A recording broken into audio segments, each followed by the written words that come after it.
Bien, bonjour à toutes et à tous. Nous allons démarrer cette table ronde sur la médiatisation du Covid long. On a parlé d'agueusie journalistique dans le titre, en jeu de mots, parce que justement on se pose la question de savoir s'il y a un goût, une appétence possible ou pas pour la médiatisation du Covid long. Pour dire les choses assez clairement, avec Aude qui est là, qui va prendre la parole tout de suite, on a eu cette idée de table ronde déjà pour les assises de l'an passé, en partant d'un postulat qui était plutôt une forme de sous-médiatisation qu'autre chose, et interroger peut-être justement cette question. Sous-médiatisation ou peut-être mauvaise médiatisation, je ne sais trop comment dire, et c'était justement l'intérêt d'essayer de réunir des journalistes, de réunir des malades et des médecins pour essayer de faire un peu le diagnostic, si j'ose dire, justement, de cette médiatisation du Covid long, avantages et limites. Alors pour ce faire, on a présent sur le plateau Nicolas Béraud, qui est donc journaliste au Parisien et qui fait, je le dis, un travail admirable. J'ai déjà eu l'occasion de lui dire lorsqu'il m'interviewait pour autre chose, sur mes compétences en communication politique, qui fait un travail admirable, je pense, vraiment de couverture du Covid, notamment sur Twitter. Très largement en complément, alors même que Nicolas n'est pas journaliste santé a priori. Donc on lui donnera la parole un petit peu justement aussi pour lui demander pourquoi il s'est saisi de cette question. Et donc je suis ravi qu'il soit là. On a Anaïs Barre qui est ici, donc journaliste à France 2 et qui est auteur du Enquête sur son Covid long, c'était le titre, à l'automne dernier, c'est ça. Et un reportage dans les spéciales qui a fait un peu de bruit quand même, qui a permis, je pense, vraiment de donner de la visibilité à la chose. Et c'était intéressant, justement, que ça repose aussi sur finalement la mise en scène de soi, de son errance médicale. Donc nous sommes vraiment ravis et merci que vous soyez là. En ligne, nous avons donc le docteur Jérôme Larcher, qui est référent parcours Covid long pour l'ARS Occitanie. Merci docteur d'être là et merci d'être un interniste qui croit au Covid long.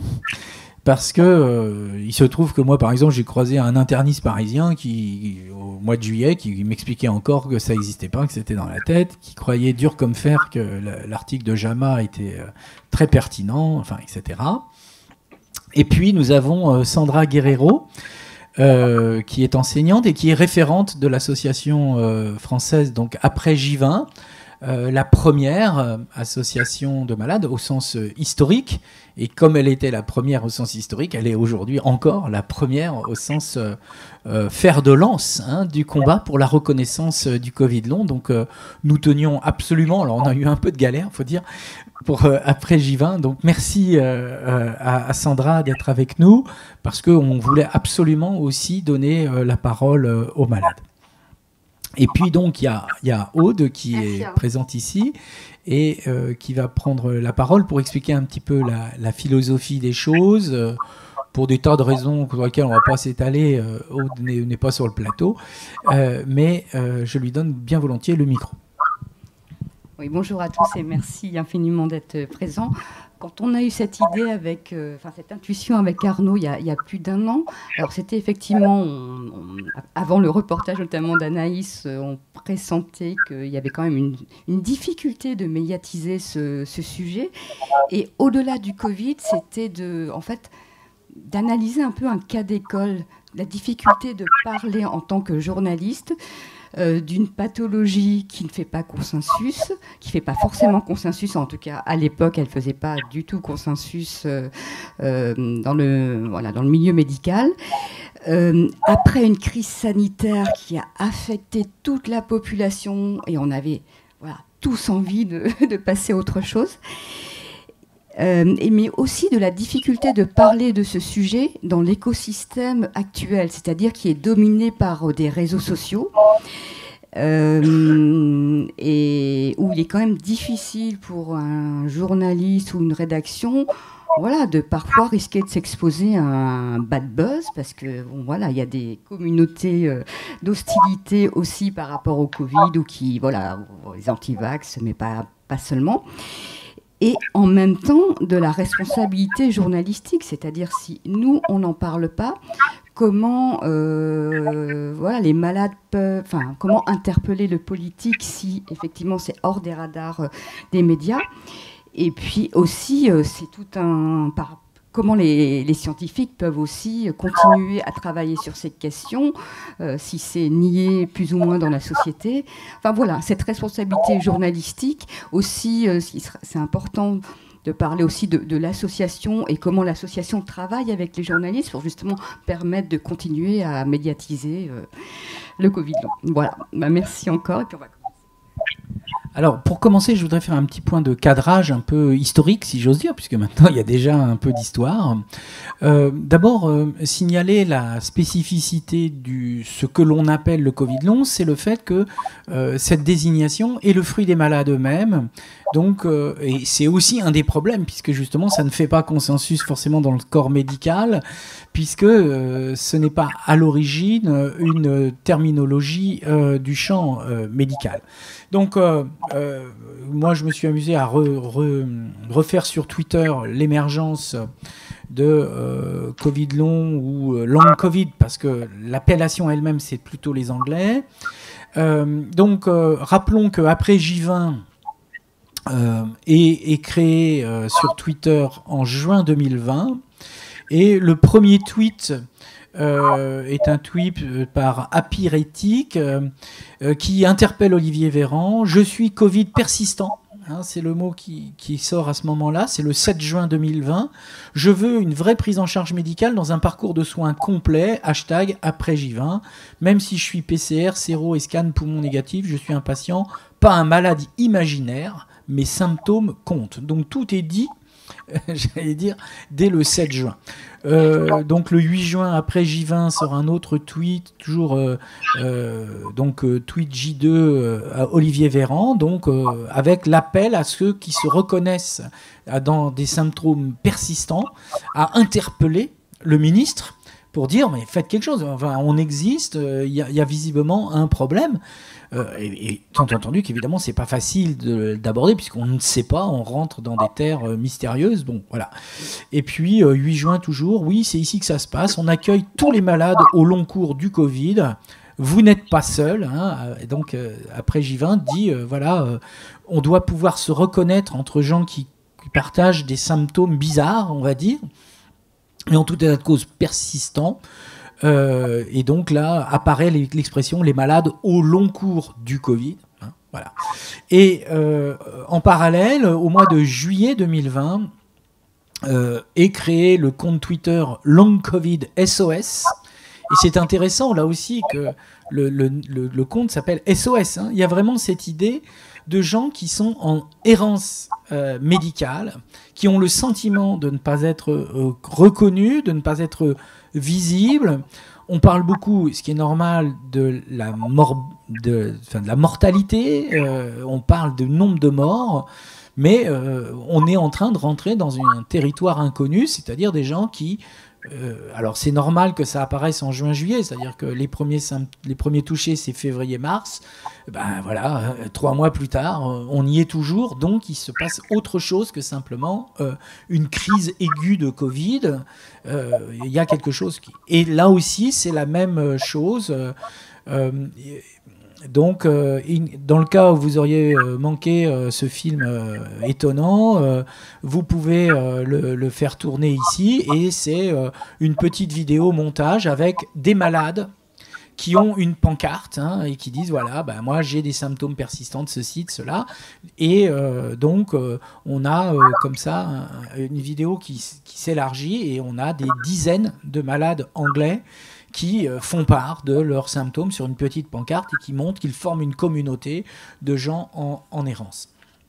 Donc tout ça pour dire que dès le mois de juin et juillet 2020, on voit déjà émerger un activiste de gens qui sont en appel d'être reconnus comme des malades spécifiques pour qui il se passe quelque chose.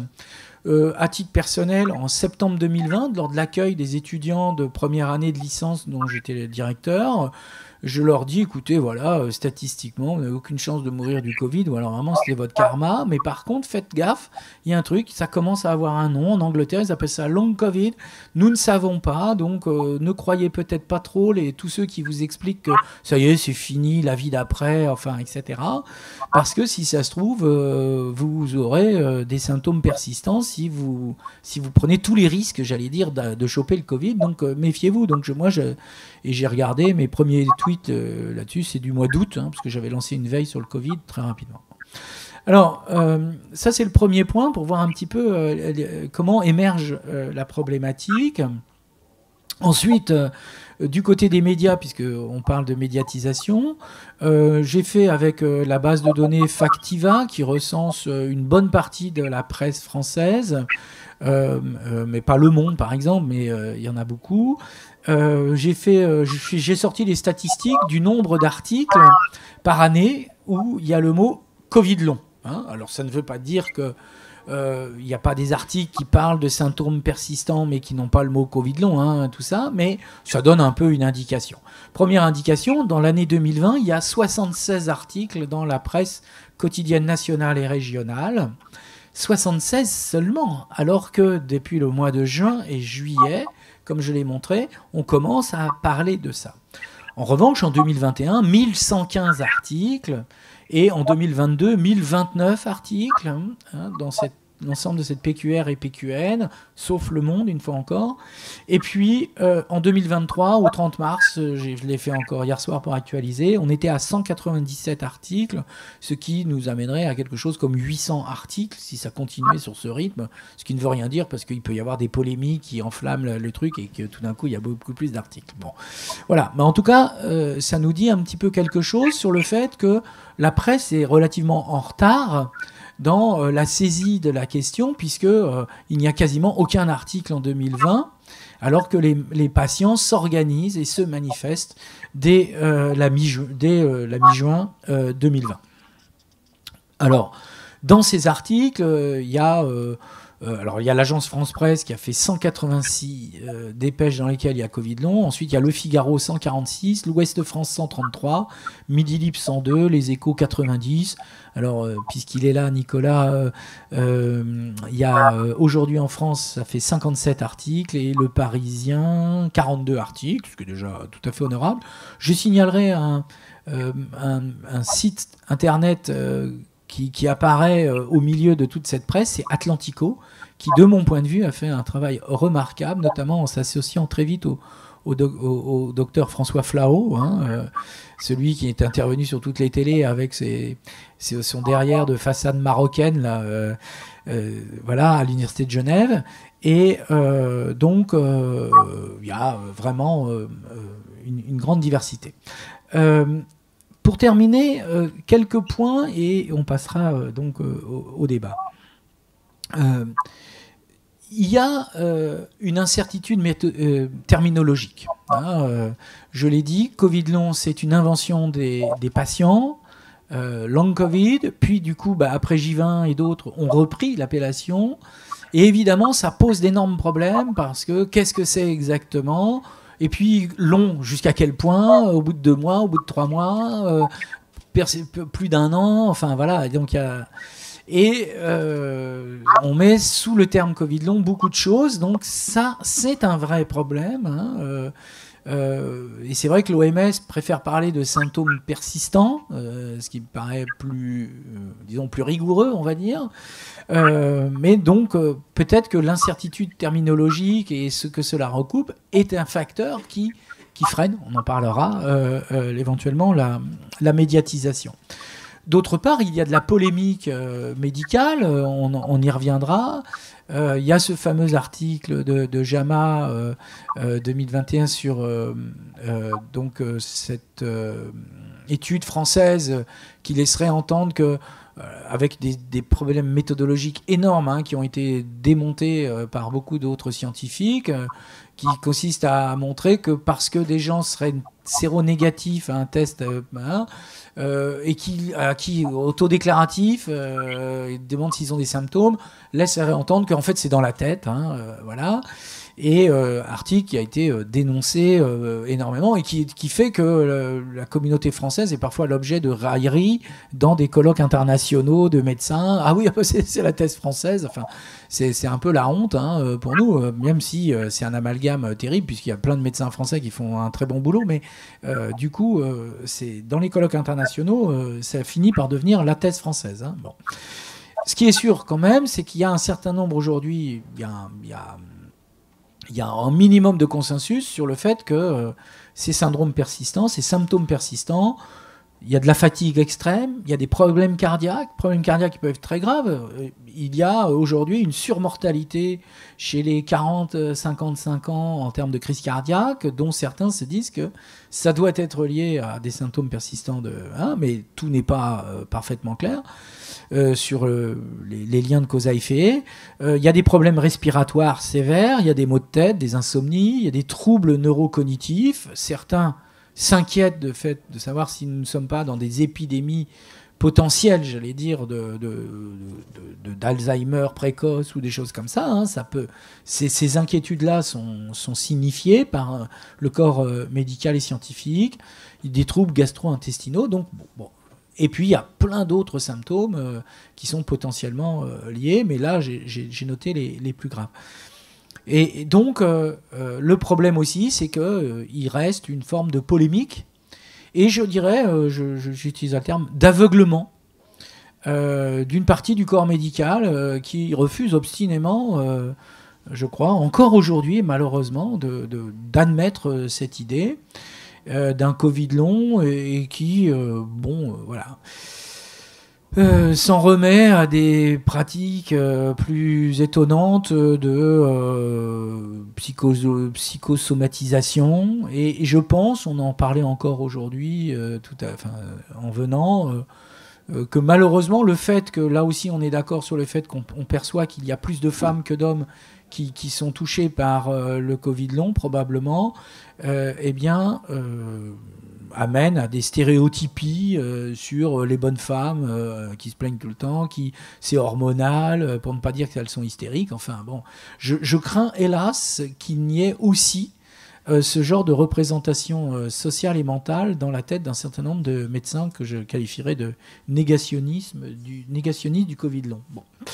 Je suis un petit peu, excusez-moi, punchy, mais voilà, autant poser les débats un peu clairement sur la table.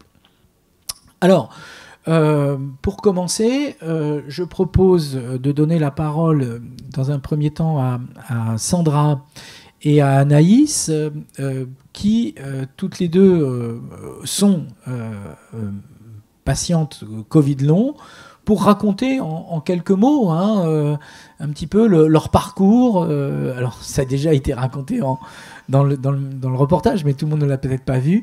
Mais raconter un petit peu votre galère, j'allais dire, et pourquoi vous pensez qu'il est important de parler du Covid long, au-delà de votre cas, hein, de quelle montée en généralité vous êtes les porteurs pour qu'on en discute. Je propose de donner la parole à Sandra, pour commencer, puis à Anaïs.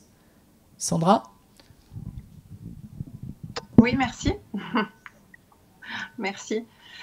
Donc oui, pour faire un petit résumé bref, parce qu'il y aurait beaucoup à dire, mais moi j'ai eu le Covid en octobre 2020, donc ça fait 2 ans et demi actuellement.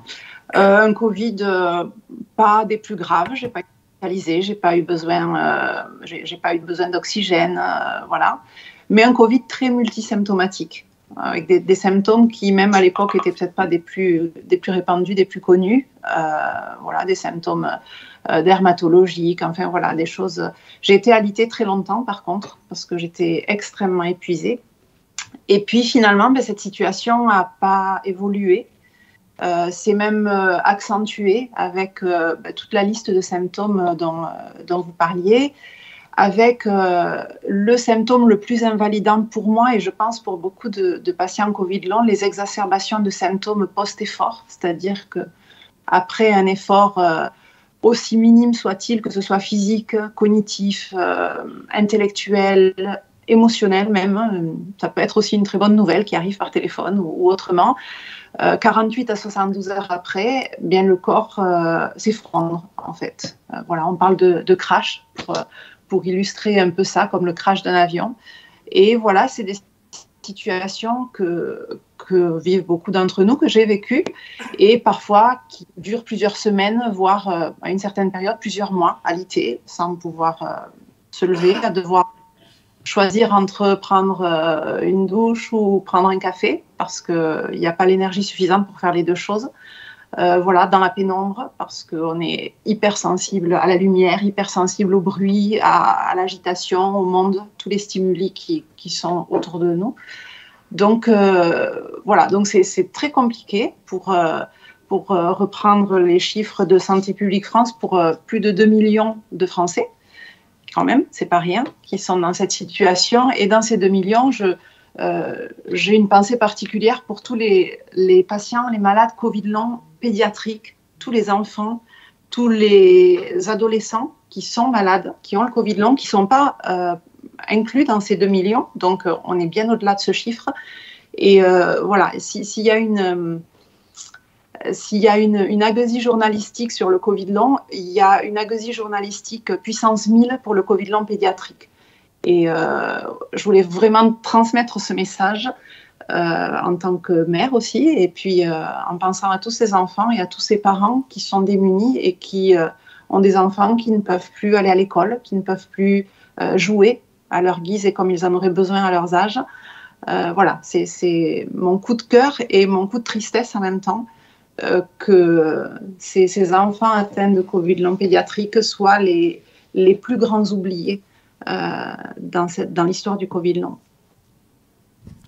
Merci Sandra. Alors on reviendra sur cette question des chiffres parce que c'est un vrai problème hein, de mesurer. D'abord parce que justement il n'y a pas encore ces enquêtes systématiques, et puis parce que il y a une vraie difficulté à savoir à partir de qu'est-ce qu'on compte, puisque est-ce que c'est ceux qui ont eu aussi des symptômes persistants au bout de 2 mois mais qui ont disparu au bout de 3 ou 4, est-ce que c'est ceux qui ont des symptômes persistants au-delà d'1 an, enfin vous voyez ça, évidemment en fonction j'allais dire de l'empan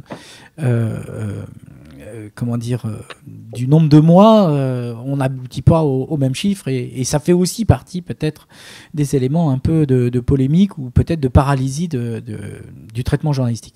Je donne la parole à Anaïs pour raconter aussi un tout petit peu son expérience. Ça marche, vous m'entendez ? Celui-là, ça marche mieux, ouais, c'est plus pratique. Merci Sandra d'avoir parlé. Je sais que... Et je remercie après Jivin parce qu'on a beaucoup travaillé ensemble pour la réalisation du reportage. Moi, je suis tombée malade en mai 2021. Et effectivement, le fait que je tombe malade en plein milieu d'une grande rédaction, ça a permis de se rendre compte qu'en fait, personne ne connaissait le Covid long. Autour de moi, dans toute la rédaction, j'ai été celle qui avait cette maladie dont on n'avait jamais entendu parler. Donc déjà, en parler autour de moi a permis de se rendre compte qu'au sein de la sphère journalistique, on ne connaissait pas le sujet. Donc moi je suis tombée malade, j'étais incapable bien sûr de travailler pendant un moment, et puis sur mon canapé pleine de symptômes, on parlait de rôle social du journalisme et du journaliste, ça s'est revenu à moi, et je me suis effectivement sentie à la fois l'obligation en tant que journaliste de parler de ce sujet qui était méconnu. Donc, comme pour tous les malades autour de moi, personne ne connaissait le Covid long. Donc, il a fallu, comme pour tous les malades, essayer d'expliquer autour de soi. Et puis aussi de se rendre compte que les journalistes ne connaissaient pas le sujet et que le grand public ne connaissait pas le sujet. Et du coup, la malade et la journaliste ont fusionné pour essayer de se dire là tu as vraiment une mission. Déjà, pour moi, personnellement, et je pense que Sandra est un peu dans la même attitude. Parler de cette maladie, ça aide aussi à combattre cette maladie, à se sentir mieux avec et à l'accepter. Donc, pour la malade que j'étais, c'était important de pouvoir en parler, comme tous les patients. Et pour la journaliste que j'étais, de se dire, je vais avoir ce rôle dans la société qui va être important. Et donc ça, on a fusionné, la malade et moi, pour essayer de se dire on va en parler et on va essayer de faire connaître ce sujet. Ce que je trouve intéressant aussi sous la sous-médiatisation, c'est que, et c'est après Givien qui me l'a expliqué dès que j'ai commencé le reportage, c'est qu'en fait ce sont les malades qui ont fait œuvre de pédagogie sur ce sujet, que ce soit dans la société, auprès de leurs proches, auprès des médecins. Et en fait c'est intéressant de voir que dans la sphère médiatique, c'est exactement ce qui s'est passé pour moi. C'est-à-dire que j'étais malade et c'est parce que j'étais malade dans ma rédaction que j'ai pu attirer l'attention et de ma rédaction sur le sujet et essayer de proposer un reportage un peu différent. Et donc ça, c'est assez intéressant aussi de se dire qu'en fait, les médias n'échappent pas à ce qui se passe dans la société. C'est pareil, s'il n'y a aucun journaliste concerné par le sujet, c'est plus difficile de parler d'un sujet. Et donc, je trouve ça, j'en viens aussi au fait, et on en a parlé au début, c'est que la manière dont j'ai traité le Covid long, c'est une manière très personnelle.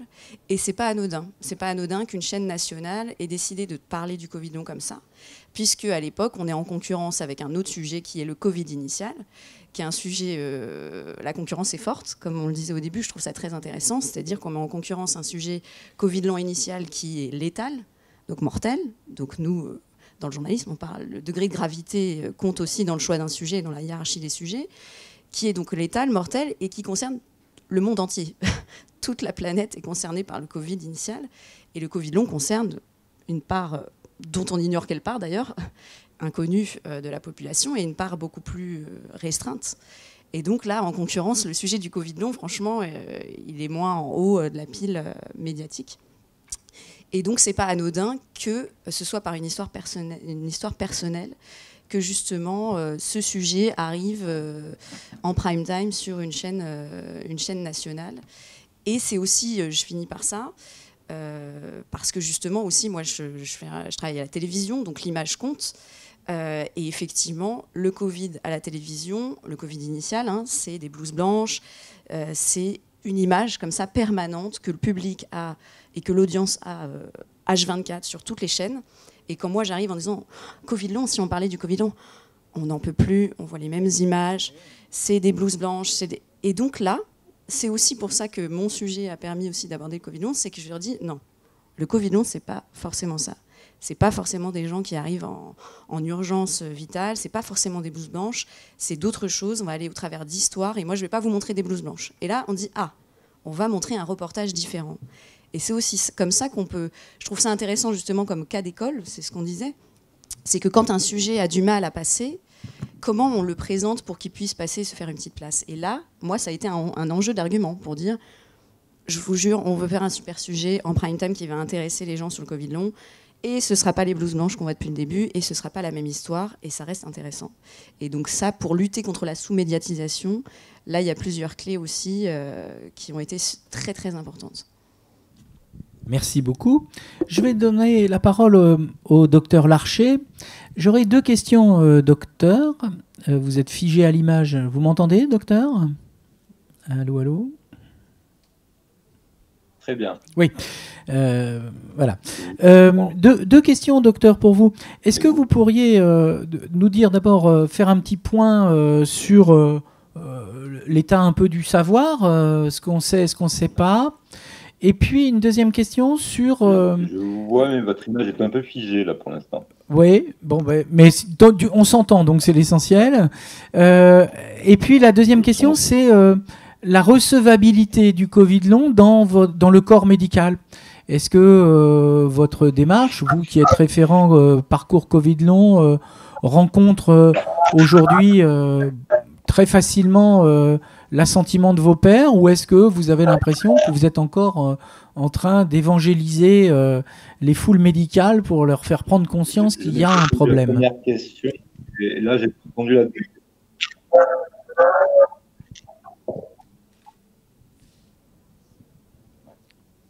Alors, j'aimerais juste que vous me répétiez la première question parce que le son n'est pas passé quand vous l'avez posé. Pour la première question, c'est un peu l'état du savoir, ce que l'on sait et ce que l'on ne sait pas. Ouais.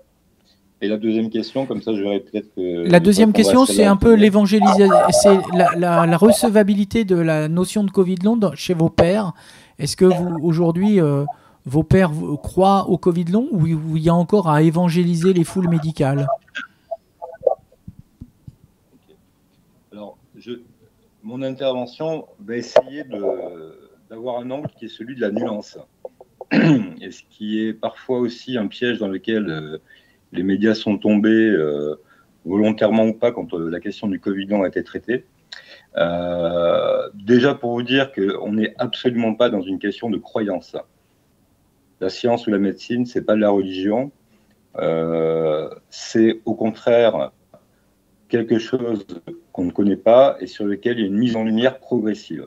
Et cette mise en lumière, et les deux interventions précédentes l'ont rappelé, ça se fait d'abord par de l'observation empirique, c'est-à-dire ce que vivent les patients, même si on ne comprend pas, et ce que voient les médecins, même s'ils ne comprennent pas.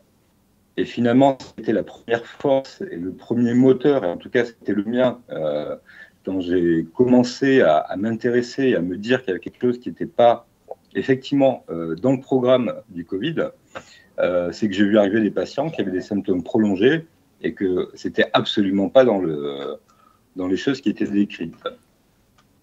Et il a commencé à avoir quelques publications là-dessus. Mais la première chose, c'est de s'appuyer sur le terrain et pas sur une sorte de croyance hors sol. Ensuite, la deuxième étape, c'est d'avoir des preuves qui s'accumulent au fur et à mesure.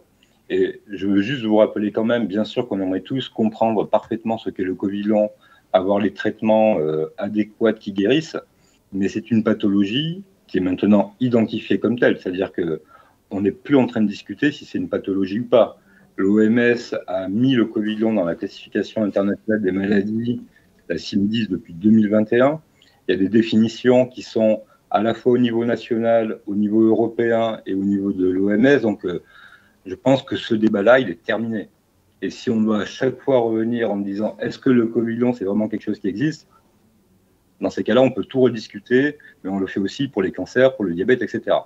Donc, je pense qu'il y a une réalité médicale acceptée aujourd'hui, en tout cas par l'ensemble des autorités sanitaires nationales et internationales. Et ça, des fois, je l'entends pas forcément, ou le lis pas forcément assez, quand même dans les articles que les journalistes peuvent reprendre. Troisième point, c'est qu'aujourd'hui, on commence à avoir quand même des preuves à la fois sur les enjeux physiopathologiques et probablement qu'il y en a plusieurs qui sont entremêlés. On a quand même, et même si les études, et vous l'avez dit, sont parfois disparates parce que les méthodologies ne sont pas les mêmes, et là on retombe dans l'analyse critique de la littérature scientifique et médicale, mais qui est vrai pour le Covid long comme cela l'est pour tout un tas d'autres pathologies. Et aujourd'hui, effectivement, avec moins de 3 ans de recul, c'est encore compliqué de savoir exactement combien de patients sont atteints. Par contre, ce qu'on a quand même, ce sont des ordres de grandeur. Et Sandra a parlé des 2 millions que Santé publique France a publié l'été dernier.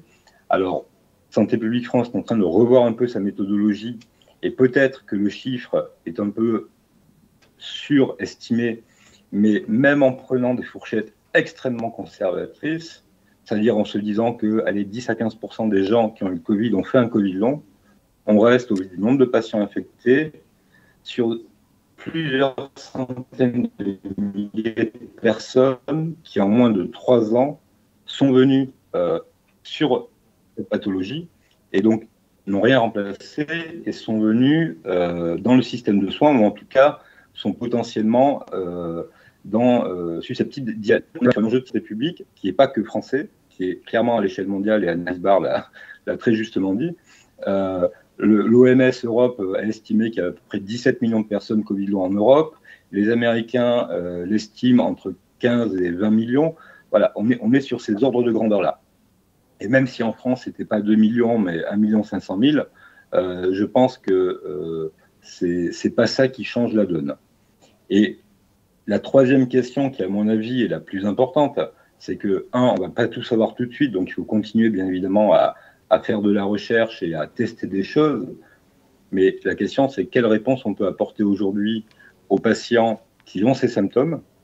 Et donc, vous voyez bien que la question n'est pas une question de croyance, et vous parliez de l'article du JAMA. Alors, je vous en parle très, très brièvement, parce qu'honnêtement, plus on en parle, et puis finalement, plus on fait la publicité pour cet article qui, méthodologiquement, est quand même très contestable et ça, tout le monde le reconnaît. Mais dans l'article, si vous le lisez attentivement, le mot croyance, donc belief en anglais, est cité 44 fois. 44 fois par les auteurs. Voilà. Il faut juste relire l'article et compter le nombre de beliefs. Donc ça s'appelle, en termes un peu psychologiques, un biais de confirmation. Donc ça veut dire que les auteurs, de toute manière, avaient déjà leurs conclusions avant même les résultats de l'étude. Voilà. Donc, et je m'arrête là pour cette étude qui ne mérite pas plus qu'on en parle. Parce qu'il y a un, plein d'autres études, et que deux, aujourd'hui, la question n'est pas de savoir si l'étude est bonne ou pas bonne, etc., si le Covid n'existe ou pas. Oui, il y a quelque chose qui se passe. Et la question, c'est qu'est-ce qu'on fait pour les patients aujourd'hui en attendant d'avoir toutes les réponses? Est-ce qu'on attend d'avoir toutes les réponses pour agir, ou alors est-ce qu'on les prend en charge et on essaye, avec les moyens diagnostiques et la définition diagnostique, et je vais y arriver, qui aujourd'hui existe, pareil, au niveau national, au niveau européen, au niveau international, pour les Américains, pour les Anglais. Et ce sont des définitions qui, à quelques très petites nuances près, disent la même chose. Il y a trois choses, c'est une trinité. Un, c'est un Covid documenté ou non.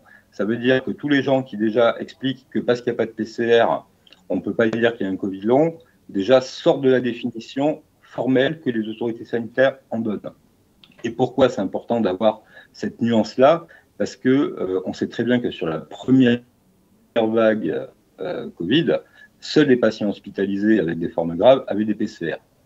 Donc ça veut dire que 90% ou 95% des gens qui ont fait un Covid dans le premier trimestre de l'année 2020 n'ont pas eu de PCR, parce qu'elle n'était pas disponible. Le deuxième point pour le diagnostic, c'est d'avoir des symptômes persistants. Et ces symptômes persistants, la HAS a mis 4 semaines pour essayer de diminuer le seuil et de récupérer le maximum de patients dans cette catégorie. L'OMS et les Anglais sont plutôt à 12 semaines. Mais bon, globalement, de toute manière, comme le délai d'accès au parcours de soins, il est généralement plus près de 1 an que de 3 semaines, qu'on soit à 4 semaines ou 12 semaines, sur la définition, les gens qui viennent pour consulter, généralement, ils ont ces deux critères. Et le troisième critère qu'on oublie souvent, et qui, je pense, est le plus important, c'est qu'aujourd'hui, il n'y a pas de biomarqueur, on n'a pas de marqueur diagnostique positif pour le Covid long. Donc, on ne peut porter un diagnostic de Covid long que lorsqu'on a un diagnostic d'élimination rigoureux qui permet d'éliminer toutes les pathologies et diagnostics alternatifs sans rapport avec le Covid. Et ça, c'est la définition. Et c'est pour ça que quelqu'un qui a fait un Covid, qui a des symptômes persistants, on ne peut pas dire à ce moment-là s'il a ou pas un Covid long. Il y a peut-être un Covid long, mais il y a peut-être autre chose. Et donc, c'est pour ça qu'il faut développer, et c'est ce qu'on a mis en place et essayé de faire en Occitanie, un parcours de soins pour que les gens puissent avoir cette prise en charge diagnostique avec des scanners, des IRM, des bilans biologiques pour éliminer tout un tas de choses, parce que à partir de là, on peut poser un diagnostic de Covid long.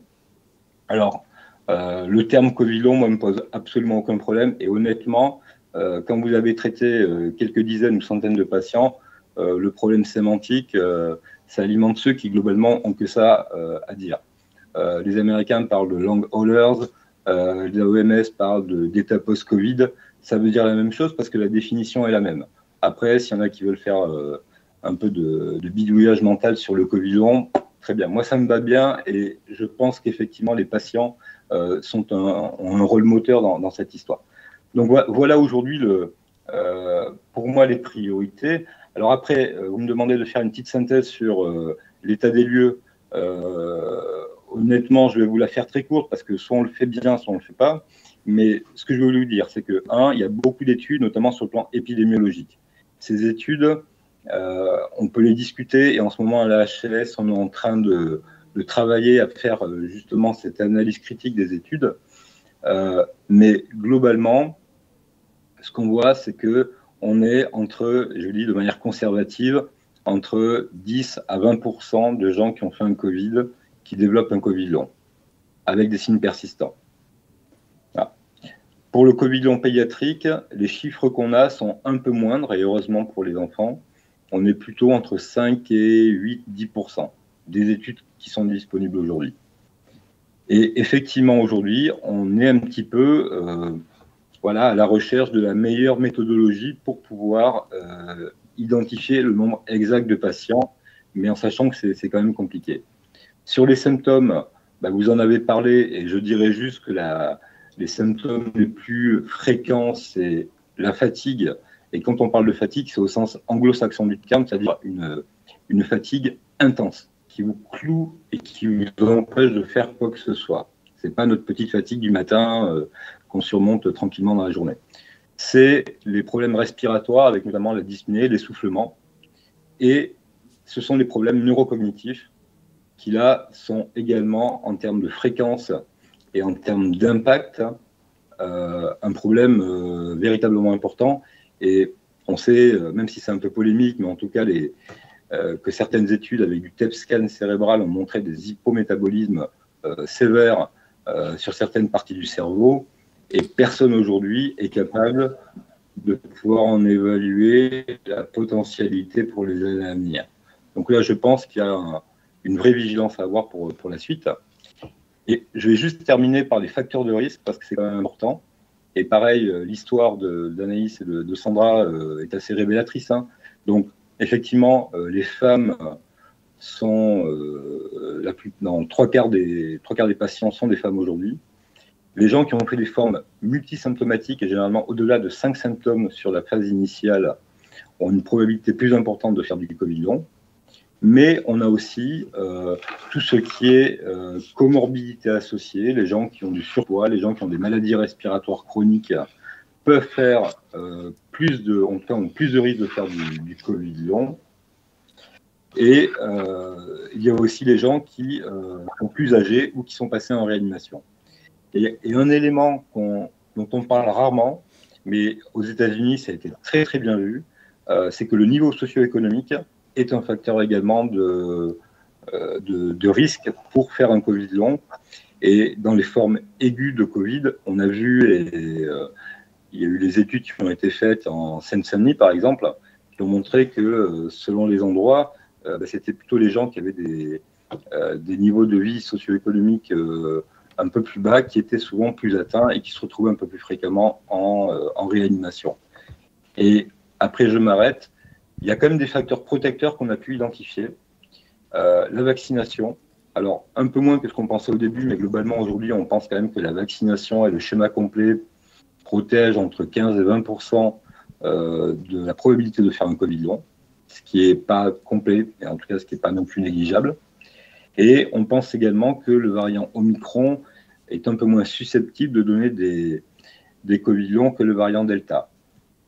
Mais si vous voulez, ce qui balance un petit peu cette dernière phrase, c'est que le nombre de personnes infectées par le variant Omicron est incommensurablement plus important que celui du variant Delta. Et je me rappelle des périodes où on était avec quasiment 30 000 contaminations quotidiennes, donc avec l'Omicron. Donc voilà, ça c'est un petit peu les données aujourd'hui qu'on peut ressortir sur le Covid long, au niveau en tout cas épidémiologique et facteurs de risque. Merci beaucoup, docteur. C'était très clair et très complet. Je voudrais aborder maintenant la question centrale qui est, une fois qu'on a dit tout ça, de la médiatisation, donnant la parole tout de suite à Nicolas Béraud du Parisien. Donc, en fait, une des hypothèses qui nous animait avec Aude, c'était de se dire, c'est un peu ce qu'a dit Anaïs, qui prendra la parole juste après, est-ce que finalement, le fait qu'on en ait tant fait sur le Covid, et l'INA par exemple avait montré que en plein de confinement 75% du temps d'antenne, du temps de l'information était consacré au Covid, et encore 75, on se demande, parce qu'on a plutôt l'impression que c'était 95, mais bon, eh bien est-ce que par exemple, par une sorte de contre-coup, on en a marre, il y a une lassitude, etc. Est-ce que c'est un facteur qui pourrait dire bon bah voilà, on en a marre, puis d'ailleurs peut-être que vos lecteurs aussi en ont marre, je sais pas, voilà, donc mettre en perspective ce que vous pensez de la manière de se saisir du Covid long, à titre personnel, dans votre journal, et puis peut-être de façon plus générale dans les médias, en mettant en relation peut-être avec ce qui avait précédé, c'est-à-dire la couverture du Covid?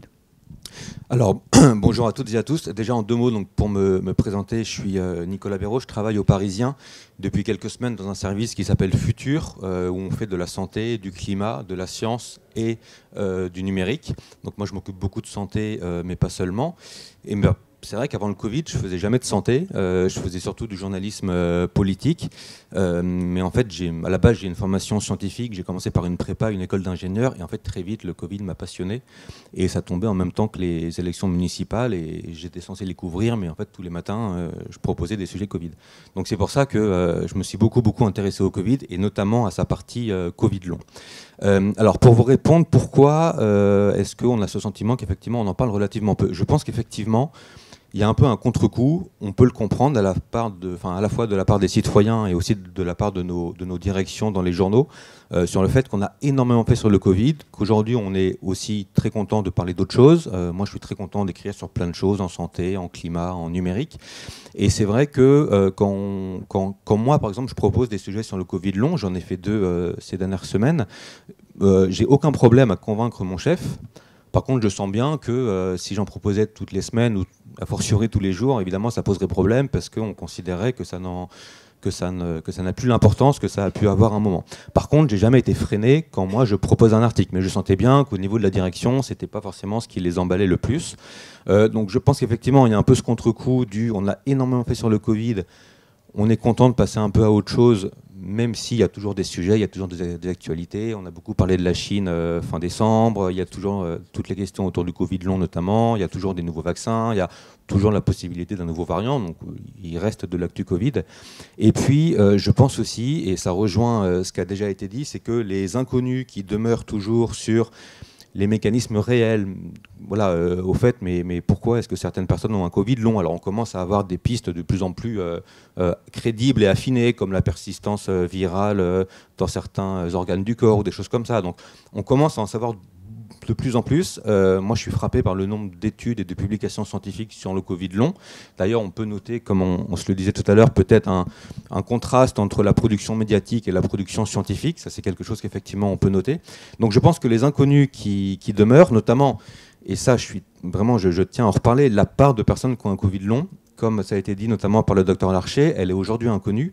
Et moi, quand il y a une étude qui sort, qui sort pour estimer que le Covid long, enfin que tant de personnes infectées ont un Covid long, quelle que soit l'étude, moi je suis journaliste, je ne suis pas atteint de Covid long, donc je suis journaliste, je m'intéresse au Covid, j'ai toujours un regard critique.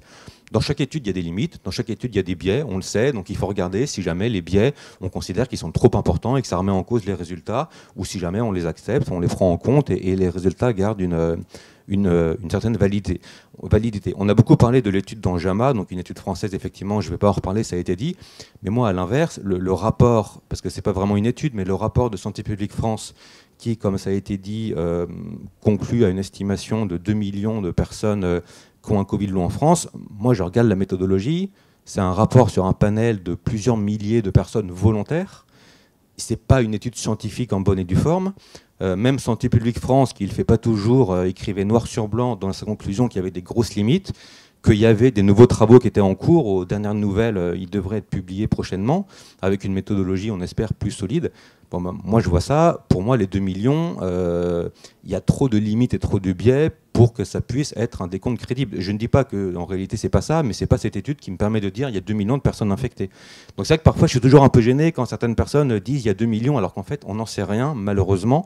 Et ça rajoute quelque part un certain flou, où voilà, ça amplifie certains mystères qui peuvent rester autour du Covid long. Et peut-être que pour nos directions, dans les médias, pour certains confrères, du coup, ça paraît encore un peu flou. Il y a eu cette polémique à l'époque de l'étude de JAMA. Bon, peut-être que ça freine aussi.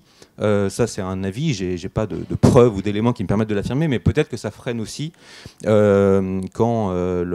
disons l'importance que des directions de certains médias donnent au Covid long. Donc voilà, je pense que ce sont ça les 2 principaux éléments qui, à mon sens, font que le Covid long n'est peut-être pas aussi traité qu'il le mériterait. Mais par contre, je tiens quand même à dire que moi, effectivement, je suis assez actif sur Twitter et on sait que concernant le Covid, il y a des thèmes quand on va en parler sur Twitter, ça va susciter énormément d'engagement. Par exemple, quand on parle des enfants, la vaccination des enfants, les contaminations à l'école, à chaque fois, d'expérience, je peux vous dire que ça suscite beaucoup d'engagement, dans un sens ou dans l'autre. On va avoir tous les gens qui nous relayent pour nous dire on ne fait pas assez pour protéger les enfants, et puis tous ceux qui, à l'inverse, vont dire les enfants, ils risquent rien, laissons-les tranquilles. Bon, le Covid long, c'est pareil. Quand moi, je poste des tweets ou quand je vois des choses tweetées par d'autres sur le Covid long, en moyenne, c'est, me semble-t-il, beaucoup plus partagé, relayé, commenté que les autres thématiques liées au Covid. Les associations comme Après J20 sont très actives sur les réseaux sociaux, notamment sur Twitter, mais pas seulement. Donc voilà, je pense que sur les réseaux, le Covid long est davantage représenté qu'il ne l'est dans les médias grand public. Voilà, même si, encore une fois, j'insiste, moi quand j'ai proposé des sujets Covid long, on m'a jamais dit non, non, ça intéresse pas, ou non, non, on sait pas vraiment si c'est une maladie. Non, non, on m'a jamais dit ça. Entre guillemets, on fait confiance. Si je leur dis que je pense que ça peut valoir un sujet, ma direction et mes chefs me font plutôt confiance. Voilà un petit peu ce que je peux dire. Oui, pour reparler un peu de la temporalité, il y a eu donc la concurrence du Covid initial qui vraiment a pris toute la place médiatique. Et c'est assez intéressant de voir que face à cette concurrence énorme, le Covid long avait du mal à se faire une place. Et à la fois, une fois que le Covid initial s'atténue, qu'on sort enfin de cette grande vague qui nous a tous pris, la réponse aussi, c'est parlons d'autre chose. Donc le Covid long a eu deux ennemis, à la fois le Covid initial et à la fois le côté on passe à autre chose, on n'a plus envie d'entendre parler de ça. Et donc, moi, je l'ai bien vu dans le moment où j'ai pu proposer ce sujet, qu'il a été accepté en production et qu'il a été choisi de diffuser. Il y a eu vraiment une espèce d'interstice qu'il a fallu prendre pour dire ça y est, on ne parle plus trop du Covid, c'est un peu derrière nous, mais on peut peut-être intéresser les gens parce que quand même, le Covid long se démarque. Il a fallu presque attendre la vague Covid soit passée pour avoir le temps du Covid long. Mais pas trop tard non plus, parce qu'à un moment donné, il y avait l'idée de on laisse ça derrière nous, donc ça c'est assez important. Et ce que je trouve intéressant aussi, qui est pour le coup, moi je suis convaincue c'était sous-médiatisé, c'est qu'en fait il y a des sujets compliqués à faire, on le sait tous, dans le journalisme il y a des sujets super compliqués à faire, c'est difficile de trouver les gens, c'est difficile de trouver les gens concernés qui veulent parler, etc. Le Covid long, c'était l'un des sujets les plus faciles entre guillemets à faire. Les gens, que ce soit les médecins, les malades, les gens en disponibilité d'en parler, les choses à dire, la recherche, le sujet était foisonnant. Il y avait plein de choses à raconter, il y avait plein d'histoires, il y avait plein de gens disponibles, et pourtant on en parlait peu. Et ça, c'est assez intéressant aussi de le constater. Pour moi, ça dit la sous-médiatisation. Ça dit qu'effectivement, il y a un sujet qui est présent. Après J20 peut en parler, mais c'est vrai que quand j'ai appelé Après J20 pour vous dire... On va vraiment donner la parole à Sandra. Ouais.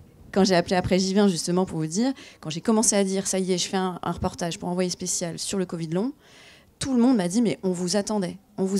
Après J20, on attend que les chaînes s'intéressent à ça, les médias s'intéressent à ça, les médecins, oui, on attendait, on est prêt à en parler, etc. Ça, c'est assez marquant, puisque sur tous les sujets, c'est pas le cas. Et là, ça montre que nous, les journalistes, on a été un peu en retard par rapport à la société sur ce sujet. Alors justement, je voulais redonner la parole à Sandra, dire un petit peu sur le rôle de Après J20 par rapport aux médias. Est-ce que vous vous considérez comme un lobby pour essayer de faire, d'obtenir une forte médiatisation? Est-ce que si vous vous activez, et vous vous activez beaucoup, est-ce que vous avez l'impression que les journalistes que vous contactez sont très réceptifs ou pas au sein de l'association? Et puis je voulais en profiter pour dire que Après J20 fait un travail formidable de veille sur les publications scientifiques et qui s'accumulent. Votre serveur va bientôt exploser tellement il y en a de recensés, ce qui prouve qu'effectivement les chercheurs travaillent énormément, et qu'on accumule du savoir, même si pour l'instant ça peut paraître un peu désordonné parce que ça va un peu dans tous les sens, il y a plein de pistes qui sont explorées et donc c'est pas encore facile d'y voir totalement clair. Sandra ?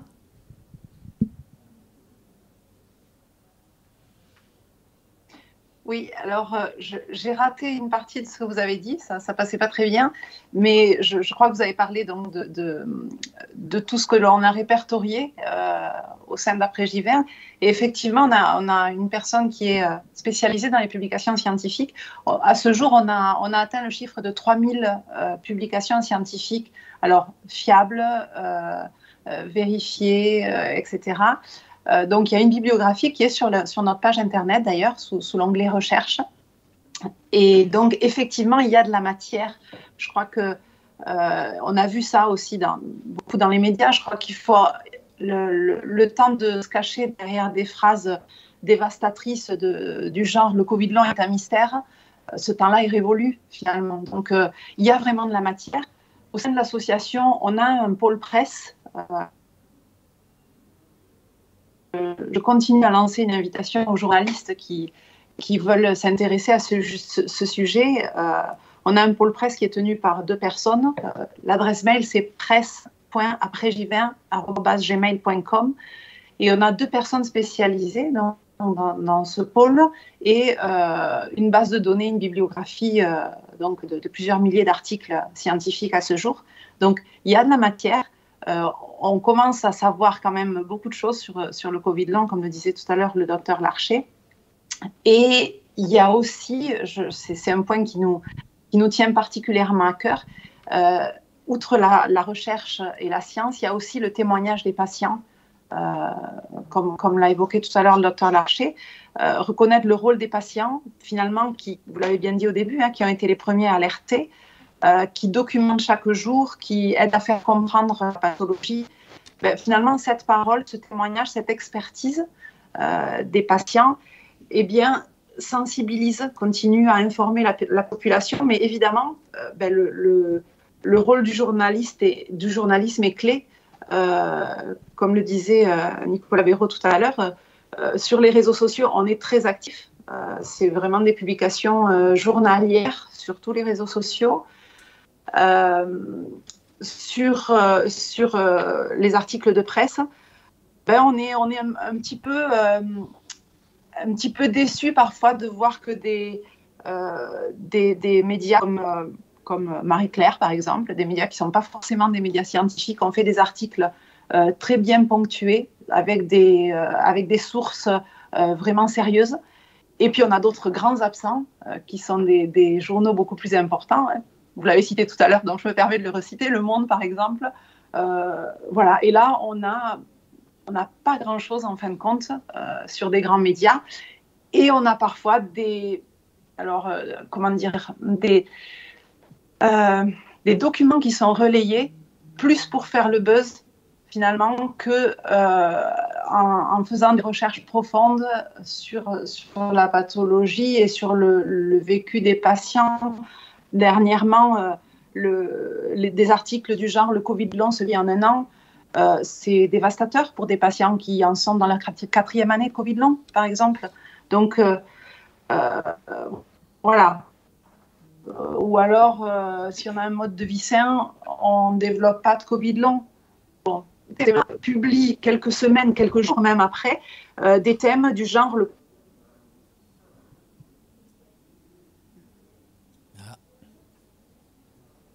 Allô Sandra, on ne vous entend plus.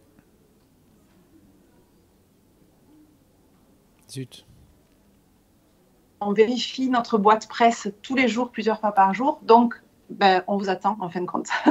Et on vous donnera tout ce que vous voulez entendre sur le Covid long. Alors, je vais redonner la parole aux 3 journalistes qui sont autour de moi pour vous demander votre appréciation, peut-être un peu subjective certes, mais sur le sentiment que vous avez que la presse française couvre bien ou pas cette question du Covid long. On a un petit peu parlé sur l'aspect quantitatif peut-être, mais sur le fond, c'est-à-dire est-ce que vous avez le sentiment que y a un regard porté qui est, j'allais dire, équilibré, bien documenté, ou est-ce qu'effectivement, par exemple, Sandra se plaignait que du point de vue de la Prégivin, on a le sentiment parfois que certains, c'est un peu pour faire le buzz. Quel est votre regard ? Je peux peut-être demander à Aude d'abord, et puis à tous les deux.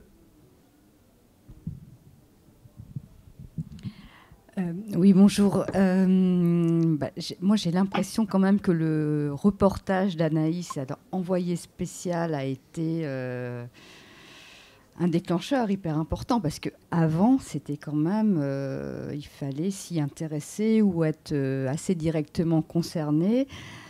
Je mets à part le Parisien, enfin, c'est vrai que les papiers ont été assez... Il y a un suivi important, mais effectivement, à partir du moment où il n'y a pas de médias grand public, et notamment audiovisuels dans l'écosystème actuel qui s'y intéressent, c'est compliqué en fait. C'est compliqué, effectivement, les associations, enfin, l'association fait un travail incroyable sur les réseaux sociaux, mais effectivement vont s'y intéresser ceux qui s'y intéressent déjà.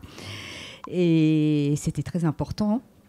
Et effectivement, dans l'audiovisuel, enfin, bon, moi qui suis de près les médias, il y a eu ce reportage d'Anaïs Barr donc sur Envoyé spécial. J'ai le souvenir aussi LCP, une émission de LCP de 3/4 d'heure, 1 heure, là, avec le docteur Salmon, qui était aussi très très intéressante, avec des bons reportages et un suivi. Mais à part ça, je ne sais pas si... Moi, je n'ai pas d'autres souvenirs. Effectivement, il y a des petits reportages dans les JT. Quand il y a une actualité ou la fameuse journée, parce que maintenant, enfin, je ne sais pas si c'est un one-shot, enfin, en tout cas, le 15 mars, je crois, il y a une journée dédiée au Covid long. Alors là, c'est vrai que peut-être que ça va instaurer un nouveau réflexe, parce que bon, c'est sûr que toutes ces journées, il y a toujours des journées spéciales, mais quand même, pour la médiatisation, ça met une petite piqûre de rappel. Est-ce qu'on fait quelque chose? Est-ce qu'on fait un point d'étape? Mais globalement, ça reste compliqué, j'ai l'impression. Et on a même l'impression que là, à partir du moment où le Covid est de moins en moins à l'agenda politique, que c'est encore plus difficile de le mettre à l'agenda médiatique. Oui, sur la nature du traitement, oui. C'est vrai qu'au départ, et le docteur Larcher le disait bien, quand on a parlé de Covid long, on a parlé de l'existence ou pas du Covid long. Donc, sur les sujets des Covid longs, le thème, est-ce que ça existe, est-ce que ça n'existe pas, a vraiment monopolisé le traitement médiatique. Et donc ça, je pense que ça a été dommageable pour le sujet. Et c'est vrai que moi, quand j'ai fait le reportage, l'idée, c'était d'essayer d'évacuer ça. Alors sans l'omettre, bien sûr, parce que ça fait partie du sujet, il faut en parler. La réflexion sur le traitement de l'hypothèse psychosomatique, d'ailleurs, pour moi, a été compliquée, parce que j'étais à la fois malade et journaliste. Donc la journaliste devait traiter toutes les hypothèses, et la malade était parfois heurtée par cette hypothèse. Et donc voilà, ça c'est autre chose, c'est une expérience personnelle du journalisme dans ce sujet. Mais c'est vrai que sur le traitement, moi j'ai trouvé au départ que c'était vraiment très scientifique, justement très polémique. On parlait du buzz, et c'est vraiment ça. Et c'était est-ce que ça existe, est-ce que ça n'existe pas, qui sont ces gens, qui sont ces médecins, etc. Et du coup, c'est vrai que moi, dans mon reportage, justement, j'ai voulu, et par le biais de mon histoire, et par la rencontre avec d'autres malades, essayer de parler de ces gens. Et effectivement, là, on passe dans un autre traitement. Et la réaction des malades à mon reportage était vraiment celle-ci. Était, pour la première fois, j'entends parler de mon Covid tel que je le vis. Et du coup, ça a permis aux gens de se sentir crédibilisés dans leur maladie. On en reparlera peut-être sur le rôle social, c'est hyper important. Mais c'est vrai que le traitement des histoires, des gens qui étaient disponibles, en plus, et des témoignages, est arrivé assez tardivement. Et vraiment, après, Gilbert me disait, mais effectivement, il faut parler de ça, parce que l'existence de la maladie ou pas, la répertorier les symptômes. Et du coup, Le Monde faisait beaucoup d'articles, d'ailleurs, sous cet angle-là. On parle des médecins, on parle de la science, mais pas trop des histoires. Et je pense que ça a porté préjudice aussi, parce qu'effectivement, c'est plus concernant quand on parle des gens. Et donc, quand on commence à s'intéresser à cet angle-là du Covid long, ça permet aussi de faire une place médiatique qui est beaucoup plus... qui prend de l'audience aussi. Donc, on est tous dans nos rédactions soumises à cette histoire d'audience. Et donc, effectivement, quand on parle des gens, de leur quotidien, et justement, c'est aussi ça, quand on se rend compte à quel point le quotidien est modifié de ces personnes-là, ça a permis justement de dire, ah oui, il y a un vrai sujet. Il y a des vrais gens qui sont vraiment handicapés. Alors, 3 petites choses que je voulais dire en complément. La première, Sandra a parlé d'articles récents selon lesquels, grosso modo, le Covid long, ça partait au bout d'1 an. Pour vous raconter un peu la fabrique de l'info, donc c'est une étude américaine, je crois américaine, mais en tout cas c'est une étude qui effectivement conclut au fait que dans la grande majorité des cas, les symptômes ont disparu au bout d'1 an. L'agence France Presse fait une dépêche sur cette étude. il y a des dizaines d'études par jour. Parfois, l'AFP fait une dépêche, parfois elle n'en fait pas pour des critères qui leur sont propres. Quand l'AFP fait une dépêche, il y a beaucoup de médias qui vont reprendre la dépêche pour en faire un petit article. Donc c'est pour ça que cette étude a été, que cette phrase et cette étude a été très citée, c'est parce qu'il y a eu un article AFP qui a été repris par tout le monde. C'est pas parce que chaque média dans son coin a choisi d'en faire un article. Donc ça peut aussi parfois expliquer pourquoi on parle beaucoup plus d'une étude et pas d'une autre. C'est parce que tout bêtement, il y a une dépêche AFP qui est très reprise. Donc c'est pour ça qu'il y a eu ce sentiment d'avoir beaucoup vu passer tous ces articles sur cette question. Nous, aux Parisiens, on l'a pas faite parce que c'est un débat, c'est une question qui fait consensus, etc. Qui fait pas consensus, pardon. La question de savoir si les symptômes disparaissent au bout d'un moment. Donc c'est une étude de plus, mais ça n'en fait pas forcément. Il n'y a pas encore de consensus scientifique sur ce point-là. La deuxième chose que je voulais indiquer, alors effectivement, le traitement médiatique du Covid long, alors j'ai un peu du mal à parler de mes confrères dans d'autres journaux, mais effectivement, je pense que dans leur majorité, les médias pourraient en parler un peu plus. Après, il faut aussi savoir que nous, journalistes, il y a Après J20, mais on reçoit chaque jour des communications de dizaines d'associations, de dizaines d'entreprises. Donc évidemment qu'on ne peut pas répondre à chaque fois qu'une asso ou qu'une entreprise nous demande de parler d'un sujet. Ça, c'est juste pour contextualiser et dire qu'après, chaque journal, chaque journaliste fait ses choix selon la hiérarchie de l'info, selon les audiences, ça peut aussi jouer. Et effectivement, les articles Covid sont beaucoup moins lus aujourd'hui de façon globale. Donc voilà, chacun fait un peu ses choix et selon ses propres critères, mais ça explique pourquoi, parfois je comprends qu'il peut y avoir de la frustration de la part des assos, comme Après J20, de se dire, on ne comprend pas, on interpelle les journalistes, mais ils ne font pas d'articles. Malheureusement, c'est pas si automatique. Voilà, mais moi je m'efforce de toujours répondre et d'expliquer pourquoi je ne fais pas ou pourquoi je fais. Voilà, et puis je voulais aussi dire un petit mot, parce que dans le traitement médiatique et dans la place qu'a le Covid long dans les médias, je pense qu'il y a aussi le politique qui joue. C'est-à-dire que le Covid long, c'est un problème de santé publique. Je pense qu'on est tous d'accord pour le considérer. Qui dit problème de santé publique dit gestion politique. On a quand même un gouvernement, des dirigeants qui sont censés être en charge notamment de la santé de la population, etc. Et moi je trouve aussi que notamment le ministère de la Santé, etc. ne communique pas beaucoup sur le Covid long. On ne voit pas beaucoup de communication. Exact, ouais. Quand il est interrogé dans les médias, alors s'il veut faire passer un message, il y arrive très bien. Mais c'est vrai qu'on n'entend pas très souvent parler du Covid long. Son homologue allemand de la santé, qui est médecin de formation, vous me direz François Braun aussi, mais le ministre allemand de la Santé, lui, il fait souvent des interviews où il parle du Covid long, il annonce des choses, il annonce des financements, il annonce une plateforme. Il y a des choses qui sont faites en France. Il y a une loi qui a été votée il y a 1 an, mais il n'y a pas encore les décrets d'application. Il y a une feuille de route qui a été lancée par le ministère de la Santé autour de plusieurs piliers, dont la recherche de traitement, dont une meilleure compréhension, etc., une meilleure recension des patients. Donc il y a des choses qui sont faites. Il y a à l'assurance maladie un médecin qui s'appelle Dominique Martin, qui a été nommé pilote de la stratégie Covid long, qui fait des déplacements. Récemment, j'ai vu sur Twitter qu'il a participé à une réunion avec Jérôme Larcher. Donc il y a des choses qui sont faites, mais je trouve aussi que du point de vue politique, il n'y a pas beaucoup de communication sur ce sujet. Et on sait que les médias, parfois, ils suivent un peu aussi ce qu'annonce, ce que fait le gouvernement. Donc peut-être que ça peut aussi expliquer. Je suis tout à fait d'accord. Pourquoi Alors, il y a pas mal de députés, pour finir, qui posent souvent des questions. Vous savez, les parlementaires, les députés, les sénateurs, ils peuvent poser des questions écrites au ministre de la Santé. Il y a quelques députés qui l'ont fait pour demander pourquoi la plateforme de recensement n'est pas encore ouverte, où est-ce que vous en êtes, pourquoi les décrets d'application ne sont pas parus. Le ministère de la Santé répond parce qu'il est obligé de répondre par écrit. Il fait toujours la même réponse un peu classique, disant qu'il est mobilisé, etc. Mais au-delà de ça, il y a relativement peu de communication, je trouve. On est tout à fait d'accord. Une dernière question au docteur Larcher, toujours sur cette question dans votre relation aux médias et votre regard sur les médias et le Covid long, est-ce que votre expérience vous amène à tirer quelques enseignements du rôle que peuvent avoir les médias ?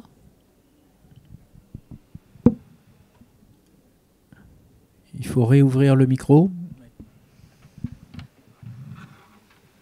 Voilà. Excusez-moi. Oui, non. Donc, si je suis avec vous aujourd'hui, c'est parce que je pense que les médias ont un rôle réel, mais pas que pour la santé. Je pense qu'un journalisme qui se porte bien, c'est une démocratie qui se porte bien. Donc, je pense que le principe, il est important. Et on a quand même vu que la crise Covid, lorsqu'elle s'est passée dans certains pays, je pense au Brésil, aux États-Unis, on a vu que les enjeux de démocratie ont été quand même quelque part heurtés, voire malmenés. Et donc c'est pour ça que je pense cette histoire de Covid long, de Covid, bien sûr qu'on en a tous un peu marre du Covid parce que on aimerait passer à autre chose, sauf qu'il y a une réalité et on peut la nier, mais en tout cas elle se rappelle toujours à nous à un moment donné. Donc l'idée c'est plutôt d'essayer de l'affronter intelligemment. Je pense que le rôle des journalistes est majeur. Majeur parce que vous avez un impact direct au vu de vos canaux de diffusion et encore plus sur les réseaux sociaux avec les bons et les mauvais côtés et parce que ça, on ne parle pas que de rationalité, on parle d'émotion. Enfin, voilà, quand on raconte des histoires, c'est pas la partie du cerveau qui est rationnelle qui est activée, c'est celle qui nous parle et qui nous fait bouger nos tripes. Par contre, je pense quand même, et je l'ai dit à certains de vos collègues lors d'interviews, donc pendant qu'ils m'appelaient au téléphone, et je leur ai dit, ok, je veux bien échanger avec vous, mais juste ce que vous allez dire derrière, vous avez une responsabilité claire. Et je pense que comme les médecins ont une éthique de responsabilité, c'est pour ça que autant je refuse jamais une interview quand on me la propose, autant je n'irai jamais en demander une spontanément, parce que c'est pas mon job, hein, mon job c'est de soigner les gens. Je pense que les journalistes aussi ont une vraie éthique de responsabilité.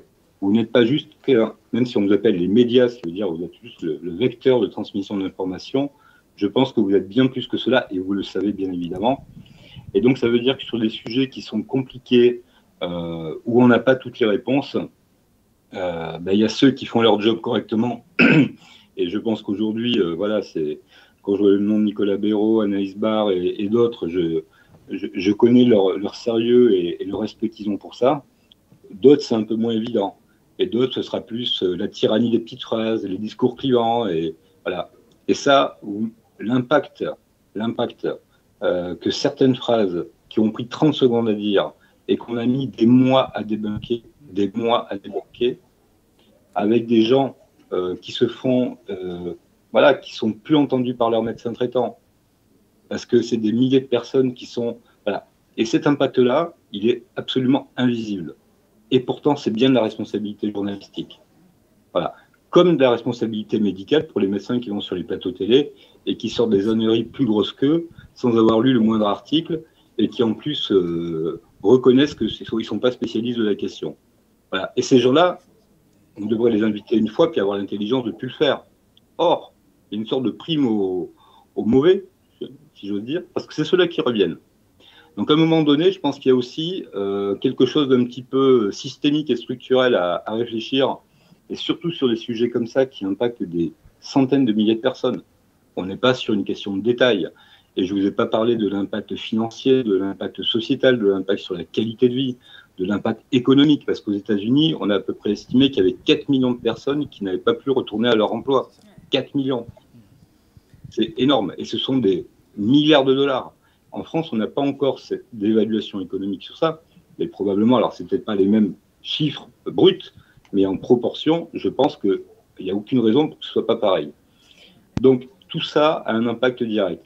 Donc, moi, je pense que le rôle des journalistes, il est important parce que vous faites passer des messages et effectivement, vous avez une capacité d'interprétation du politique qui est importante.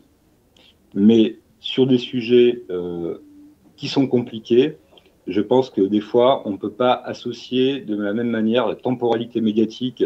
Et Nicolas Béraud l'a dit, l'info, elle circule vite, elle est reprise par l'AFP, hop, ça reprend, puis finalement, ça en fait une pseudo-fake news. Et la temporalité médicale et scientifique, ou de prise en charge des gens. Et quand on est concerné directement par le problème, tout de suite, là, on comprend. On comprend le message. Voilà. Et moi, si j'avais que ce message à passer, ce serait celui-là, c'est-à-dire, bien sûr qu'il faut de l'interaction, mais par contre, à un moment donné, sachez mettre les filtres et sachez prendre le temps aussi là où il faut le prendre.